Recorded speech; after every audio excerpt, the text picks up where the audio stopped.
Hi, and welcome to my kitchen.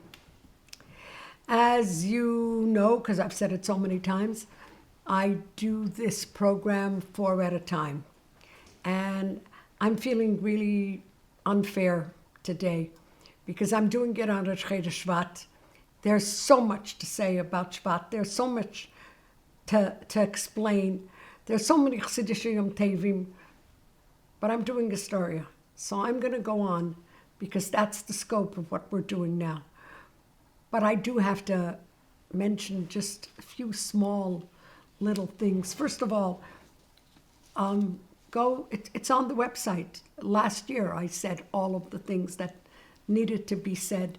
But I just want to say about Yud Shvat, the Rebbe changed the world.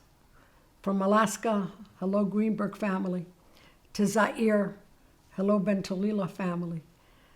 Everywhere we go, we hear thousands of stories. I spoke once in Yerushalayim, not in a Chabad venue, and I said the Rebbe changed the world. And a woman raises her hand and says, changing.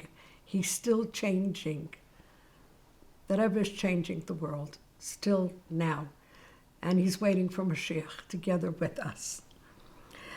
Tu B'Shvat, it would be nice to talk about Chinuch, go on last year's Chav Bei Shvat, the Rebbetzins Yahrzeit. But I will stick to the scope of what the program is. Thank you very much.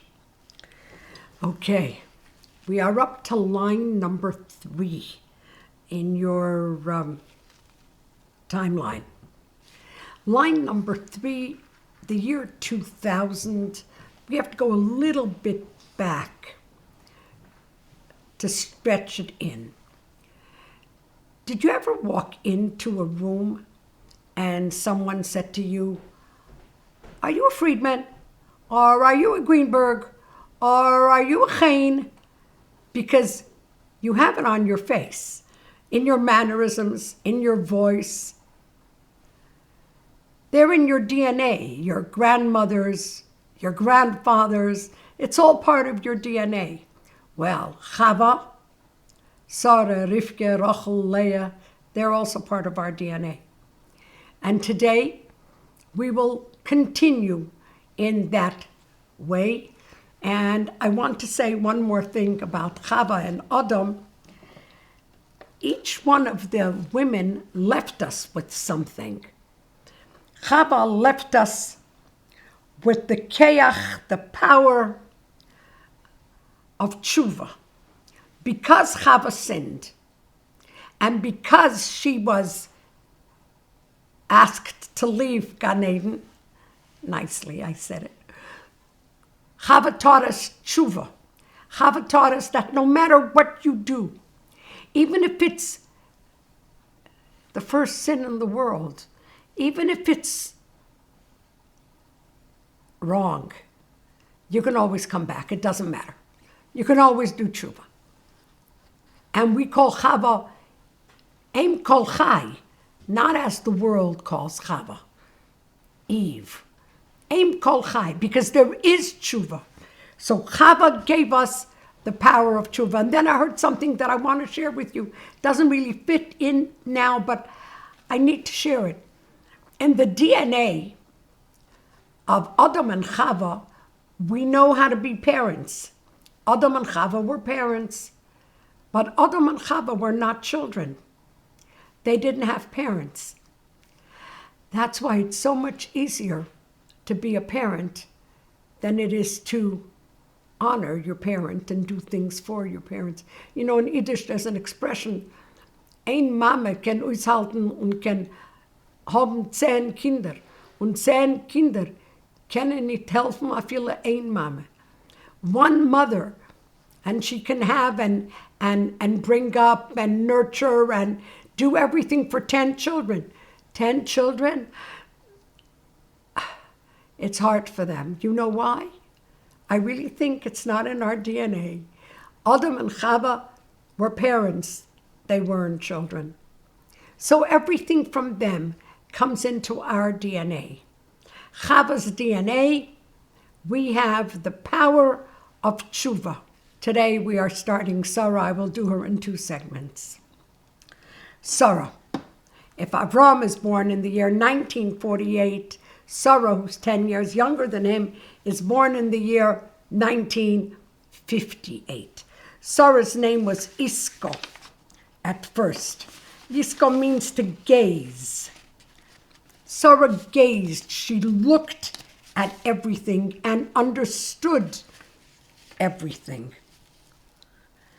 Sarah gives us the power of boundaries, the power of chinuch and boundaries in chinuch, parameters, boundaries. Sarah was 15 years old. Avram was 25 when they got married. When Sarah was taken to the house of Paroi, one of Avram's 10 nisyenis, and as you know, Paro was smitten, and Paro had a terrible disease, and Paro gave Sarah, his daughter, as a maid, as a servant. Her name was Hagar. In Sarah's 70s, she gave Hagar to Avram, so Avram should have a child, and with that child, history should go on. So there was selflessness also, but I don't want to discuss Sarah's selflessness. I want to discuss Sarah's boundaries. What do you think from all the things Sarah went through? Didn't have children for so many years. I'll never understand that Hashem loves the tefillah of Imois. I don't understand, but I'm a little person. But from all the things that she went through, what was her biggest challenge?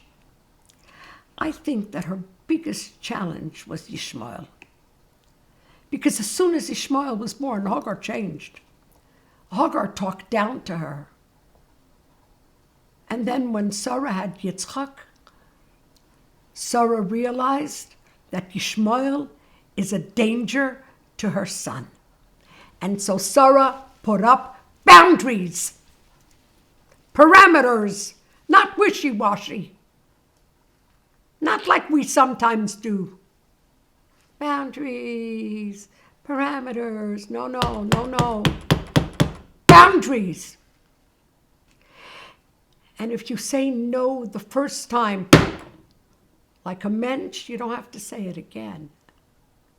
I will leave the rest for next week. I'm sorry, I can't go into 15 minutes. Seid gesund. Bevirchas Mashiach now. And I can't wait to tell you the rest.